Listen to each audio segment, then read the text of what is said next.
Assalamualaikum warahmatullahi wabarakatuh. Waalaikumsalam warahmatullahi Halo sahabat wabarakatuh. OBP semua, balik lagi sama OBP obrolan bawah pohon. Tuh lihat di belakang ada pohonnya. Jadi kita memang benar-benar di mana lah OBP, di mana ada pohon di situ ada OBP. Boleh dibilang kalau hanya sahabat OBP ingat ada pohon, ayo.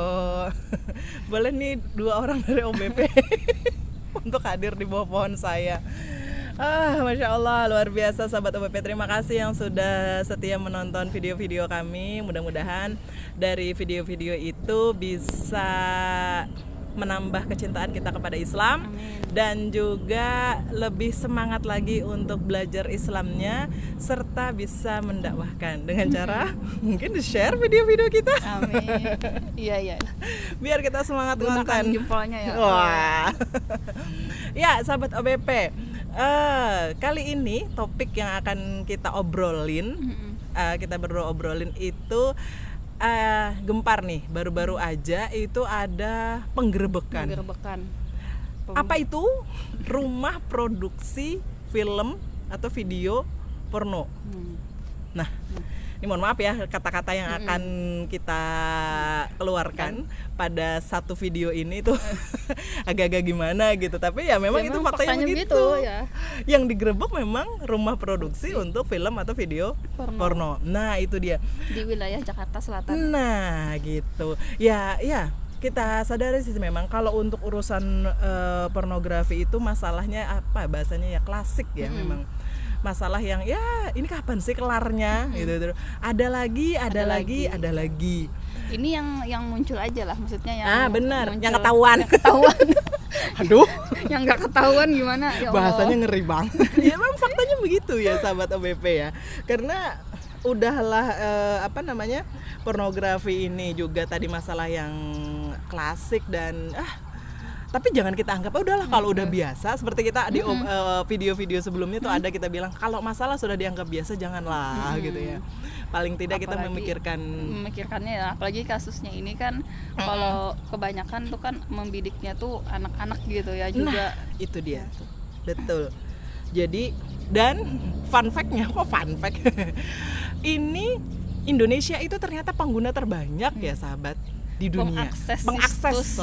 Pengakses situs pornografi terbanyak di dunia. Bangga? Ya enggak lah. Ngeri lah. Hey, kita ada jadi mereka industri ini kan jadi memang membidik Indonesia. Bener. Itu kan kemudian. Iya. Jadi bangga no. Sama sekali nggak bangga kita pengakses pengguna situs-situs atau ya itulah video-video. Tapi memang ini ada ya data di 2006. Memang kalau untuk urusan pornografi ini dari sisi industrinya kita beralih ke sudah berupa industri. Menguntungkan. Di 2006 aja Amerika itu pendapatannya sekitar 97,6 miliar dolar. Duit loh itu. Miliar dolar. Dari industri pornografi 2006. Hari ini 2023. Bisa dibayangkan dengan pengakses yang Indonesia segitu banyaknya dan kita bicara skala dunia. Wow. Bisa lebih. Apalagi kan dengan kemajuan digitalisasi ini kan Budian, iya, itu bener. semakin ke tahun ini semakin berkali-kali lipat. Nah, itu dia tuh. Benar. Cuman gini ya, Indonesia tadi yang disebut pengguna atau pengakses terbanyak situs sebanyak. Memang sejauh ini sering kita katakan nggak ada ya maksudnya regulasi atau yang nyetop gitu. Nah tuh dia tuh maksudnya yang itu tuh sekarang kan begitu mudah diakses gitu. Nah seharusnya kan ada memang dari Menkominfo ya. Kemkominfo. Iya benar. Itu memang harusnya ini nih bisa gitu ya. Antara bisa dan mau aja sih sebenarnya untuk menutup akses itu sekira tidak mudah untuk diakses. Iya benar. Ada loh. Seingat saya tuh ada gugus tugasnya, tapi ya itu Bu? Kayak Bu Mas Leti bilang ada kepentingan yang lain-lain juga. Kenapa sih kok agaknya susah banget? Jadi kayak tumpul gitu loh. Soalnya tadi kan kata Budian kan yang ini sudah jadi industri. Itu dia. Jadi industri, jadi kayak sesuatu yang kayaknya memang bukannya nggak bisa sih, tapi nggak mau gitu. Nah, tuh dia. Nggak mau Bukan untuk nggak bisa, ditutup tapi nggak gitu. mau. Kalau Karena bicara industri, ngomong industri sudah bisnis kan. wah, cuan. Cuan-cuan. Nah itu dia. Padahal kalau kita lihatlah, karena ini masalahnya udah masalah ke ranah negara ya, karena sudah serangannya di Indonesia juga banyak. Sebenarnya negara itu perannya penting banget ya, Iya. sahabat ya, sebagai perisai sebenarnya ya. Apalagi yang menyedihkannya ini kan kemudian kalau pengakses situs itu kan itu rata-rata usia termuda anak-anak. Ah, itu Nah, dia jadi tuh. adalah 11 tahun. Jadi dia tuh Wow. setara antara kelas 4 SD gitu. Itu Di sudah antara bisa 15 akses. 17 gitu ya. 80%-nya memang terbiasa mengakses itu dari datanya. Iya ya. Itu kan menyedihkannya di situ. Saya itu ada ngeliat ini Bu, dapat video di sosial media begini. Ada anak-anak kayak itu usia TK deh. Nggak tahu ini, ya mungkin jadi bibit ya. Dia tuh nangis. Diajak disuruh pulang sama kakaknya, nangis gara-gara apa? Dia pengen pacaran katanya. Astagfirullahaladzim. Saya tuh sampai ngelihat itu, hah? Dia kenal kata-kata pacaran tuh dari mana? Itu usia TK. Ya Dia Allah. nangis. Kenapa kok nangis? Abang sih nyuruh aku pulang, kan aku mau pacaran dulu sama pacarku. Astagfirullah. Ini tadi umur 11 tahun ya? Gimana tuh udah bisa ngakses kayak begitu? Ya, bicara soal pornografi, insya Allah kita akan ketemu sama yang namanya bahayanya. Kalau dilihat tadi ada fakta yang kita temukan bahwasanya anak-anak usia 11 tahun pengakses pornografi, maksudnya dari mulai usia segitu, bahaya pasti luar biasa. Karena di situ bisa apa ya? Orang yang sudah dalam tanda kutip pecandu pornografi mungkin ya mereka jadi berperan aktif untuk mengacaukan tatanan di masyarakat. Iya nggak Bu? Ya candu tadi ya. Candunya ini aja apa namanya? Yang ya dari sisi apa ya? Ketagihan. Kemudian dari situ dari ketagihan pengen mencoba. Habis itu ya kalau sudah mencoba, saya ngeri deh membicarakan ini soalnya kadang-kadang kita ketemu aksi ya mohon maaf dibunuh gitu ya dan segala macamnya diawali dengan mohon maaf ada kasus dulu. Nah, ya kita sebut saja pemerkosaan. Kemudian ketika dirunut kasusnya ternyata diawali dari pengaksesan si pelaku terhadap konten-konten pornografi tadi dan segala macamnya. Nah itu jadinya apa ya? Ya segitulah rusaknya tatanan kehidupan. Iya sosial. Karena sudah rusak gitu ya akal gitu pemikiran karena itu kan konten-konten ini kalau itu dimasuk ke akal gitu, masuk ke otak itu lebih bahaya daripada zat adiktif. Yes. Saking ininya ya, itu sudah penelitian gitu ya oleh siapa pakar psikolog anak itu Ibu Eli Risman itu udah menyampaikan hal itu. Begitu mengerikannya ya dampak dari pornografi ini gitu. Nah. Betul banget. Ya berulang kali ada di beberapa video kita sampaikan kalau ya sistem sosial kita hari ini bukan dari sistem sosial berdasarkan syariat Islam, jadinya jadi kayak stimulus ya. Jadi kayak ya perangsang untuk bikin kondisi yang hari ini ya dianggap normal, kemudian ya biasa aja. Giliran sudah kayak gini ketangkep dan ada kasus kayak begini baru wah heboh. Padahal kasus ini sudah banyak. Ya mungkin kalau di sosial media banyak juga bisa jadi sahabat OPP mungkin ada yang bisa menyampaikan itu di sekitar tempat tinggal saya juga ada yang begitu. Nah berarti ini bukan persoalan orang Jakarta saja, persoalan kota-kota besar aja, tapi ya persoalan yang ada di sekeliling kita kan aksesnya luar biasa. Kadang dulu. Ya sahabat, kalau di awal tadi kita sudah sampaikan pornografi itu kita nggak bisa bayangkan pornografi udah, tapi nyatanya mereka tumbuh besar tuh ya karena hari ini ranahnya sudah masuk ranah industri. Dan tadi ketika di awal tadi sudah disampaikan ini bisa atau urusan mau tidak mau, urusan bisa tidak bisa atau mau tidak mau gitu kan.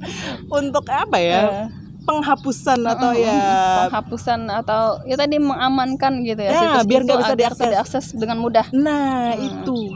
Jadi di sini ya karena ada arus Media yang sangat digitalisasi inilah. bener kan, jadi pilihannya tuh gini, ini negaranya memang bener-bener saking hebatnya industrinya, atau karena negara kita kan yang beberapa waktu lalu kita bilang kita negara demokrasi, melindungi kebebasan, ham itu tadi. Jadi ketika nanti itu ada pelarangan, itu jadi akhirnya menghambat yang namanya kebebasan, nilai-nilai kebebasan yang diterapkan di Indonesia. Dua nih. Dua. Plus nanti tertutupnya ya, industri itu yang kalau di negara kita kan mendatangkan income gitu. Nah, tidak peduli sih itu pendapatan seberapa besar dengan rusaknya generasi gitu ya. Kalau dibayar gitu, nah dengan uang kan tidak bisa dibayar gitu ya. Betul banget. Kerugian daripada dampak pornografi ini. Iya, nah makanya jadi ini ya tadi pengen melindungi, pengen pilihannya melindungi aset negara, generasi gitu ya, generasi supaya tidak terpapar dan tidak kacaunya tadi sistem kehidupan di masyarakat, atau pengen melindungi kebebasan yang ada selama ini di Indonesia. Wah, jadi kan kalaunya kita tadi bicara ham enak dong di Indonesia. Iya, berat sih kalau dengan sistem sekarang ya. Iya. Maksudnya ya rasanya tuh apakah bisa ditutup gitu ya. Kalau melihat sistem yang sekarang gitu. Tapi kita kan harus tetap optimis ya. Betul. Bahwa masalah ini kan memang tadi antara mau tidak mau aja gitu menyelesaikannya. Betul. Bukan yang istilahnya tuh kodenya bukan ini ulah manusia kayak gitu. Nah, ulah manusia yang membuat kekacauan sistem kehidupan sosialnya gitu ya, pergaulannya.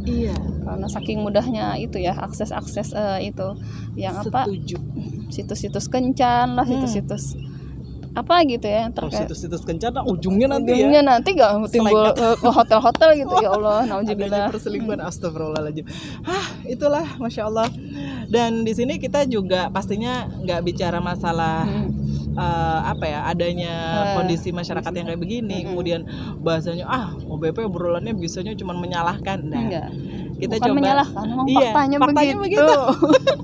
Ini nih menyalahkan, nggak bisa. Tenang, dengerin dulu. Kita juga punya solusinya. Bukan ini sih. Maksudnya tuh harusnya pandangan gitu ya. Sebagai Muslim ya, Islam itu pasti ada solusinya. Nah, jadi di dalam Islam juga ada pandangan yang bagus dan tepat untuk menyelesaikan persoalan ini. Kita kan Muslim, paling tidak mengembalikan semuanya itu kepada perspektif Islam. Kalau di dalam Islam ya bisa jadi ini ya, karena ada penerapan syariat Islam itu ternyata bisa loh melindungi melindungi sistem tata sosialnya. Jadi jelas. Itu harusnya ya. Dengan tata sosial dan pergaulan sesuai dengan syariat Islam. Karena ini kan bagus. Karena kan kemudian ya masalah pornografi ini kan bukan masalah bisnis pornografinya itu aja ya. Di situ kan masuk tadi yang sosial ya. Habis itu masalah pendidikan gitu. Masalah ekonomi itu ya sudahnya gitu lah. Masalah politik masuk juga di situ. Bener. Terus itu masalah yang paling penting sih masalah keimanan. Nah, makanya tidak bisa dibagi misalnya hanya ininya aja, misalnya bagian situsnya aja. Nggak bisa. Ya mungkin untuk saat ini ya bisa lah gitu lah. Setidaknya gitu untuk mengurangi kebebasan situs itu bisa berkeliaran di mana-mana. Untuk saat ini. Nah itu lagi. Jadi penerapan syariat Islam yang akan melindungi sistem sosial dan pergaulan di masyarakat itu penting banget mengembalikan semuanya kepada syariat Allah sesuai dengan yang Allah tuntunkan di dalam Al-Quran kepada kaum muslim. Dan itu insya Allah rahmatan lil alamin. Jadi bukan hanya untuk kaum muslim saja tapi juga ke seluruh dunia dan lapisan masyarakat di seluruh dunia. Kemudian politik media tadi ya, benar. Politik media yang memang supaya menghindari masyarakat itu dari yang informasi yang mengacaukan gitu ya, mengacaukan pikiran gitu, mengacaukan hati gitu. Iya benar. Bisa-bisanya gitu loh. Nggak harusnya diprotek gimana caranya? Iya. Yang asek itu nggak masuk Nggak gitu. masuk. Kita ini kan sebagai orang tua kadang takut gitu, apalagi anak kita masih remaja gitu Iya. ya. Mereka tuh kadang nggak sengaja loh Bian, kayak YouTube atau mungkin kayak Google aja gitu. Kalau salah ketik dikit aja yang ada hubungannya dengan masalah itu gitu ya, itu bisa muncul. Iya. Itu takut gitu kan sebagai orang tua karena situsnya itu tidak diamankan gitu. Nah itu dia, mengerikannya. Dan juga adanya sanksi kali ya, sanksi tegas yang memang bisa bikin jerak. Dari hukuman juga kayak kalau, aduh kita sudah pernah bahas juga nih sahabat OBP, ada hukuman-hukuman yang ya gimana bisa bikin jerak kalau cuman setahun. Apalagi kalau dimaafkan. Waduh, gitu. tinggal bikin video minta maaf. Minta maaf, nanti jadi duta gitu malah. Begitu. Gimana bisa jerak gitu? Paling tidak ada apa gitu. Ya ada, kalau ada memang Anda berbuat salah ya mari dihukum. Itulah pembahasan klasik, tapi kita bisa bilang ya namanya pornografi ini benar-benar masalah besar ya sahabat OBP. Darurat gitu ya. Tapi apakah di negara kita ini melihat gitu ya itu sesuatu yang darurat tadi tuh ininya. Berarti gini, kalau ada, ini penyelesaiannya di individu-individu sulit nih. Jadi kalau memang ada dari sahabat OBP semuanya yang setelah menonton acara ini kemudian, oh iya ya, ada sesuatu hal kebenaran yang bisa diambil, bisa jadi nanti ini ditularkan ke masyarakat yang lain gitu ya. Bahwasanya ini nih masalah besar. Kalau ada yang menganggap belum masalah besar, yuk nonton bareng-bareng dan buka akses berita-berita di sosial media. Kalaupun nggak nonton TV gitu kan, hari ini banyak yang nggak nonton TV.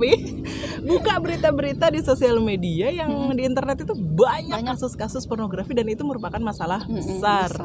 Kalau masih belum menyadari bahwasanya ini masalah besar. Mau lebih tahu banyak lagi kan kemudian lihati korban-korban. Bener. Rata-rata gitu ya, pencabulan anak, pemerkosaan anak itu memang mereka itu dari kadang-kadang memang kebanyakan ya dari situ mereka terinspirasinya. Ya Allah, ngeri banget ya masalah ini sebenarnya. Secara individu menyelesaikannya sulit. Iya tadi butuh keimanan yang kokoh dan terus di-charge setiap hari.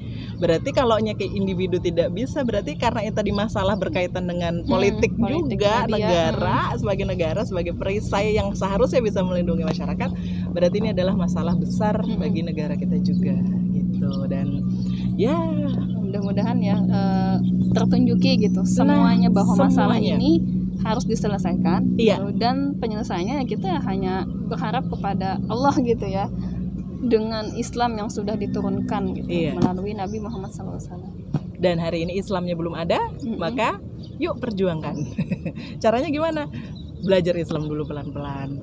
Yakin dulu, karena kalau nggak yakin sama Islamnya, nanti gimana mau berjuang gitu. Iya kan, nggak yakin terus saya perjuangin apa? Dan merasa gitu. Dan kalau misalnya nggak belajar Islam kan, kemudian itu merasa ini sudah baik aja, tinggal orangnya misalnya gitu kan. Nah padahal sebenarnya orangnya itu juga menyetir sistem yang ada. Wah dalam nih.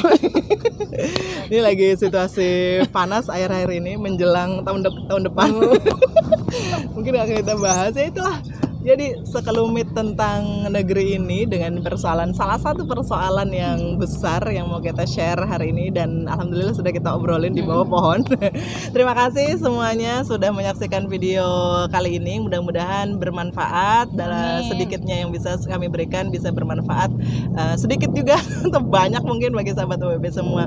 Terima kasih sekali lagi, saya Dian Anjarwati dan Mas Riati. Undur diri semuanya. Assalamualaikum warahmatullahi wabarakatuh. Waalaikumsalam.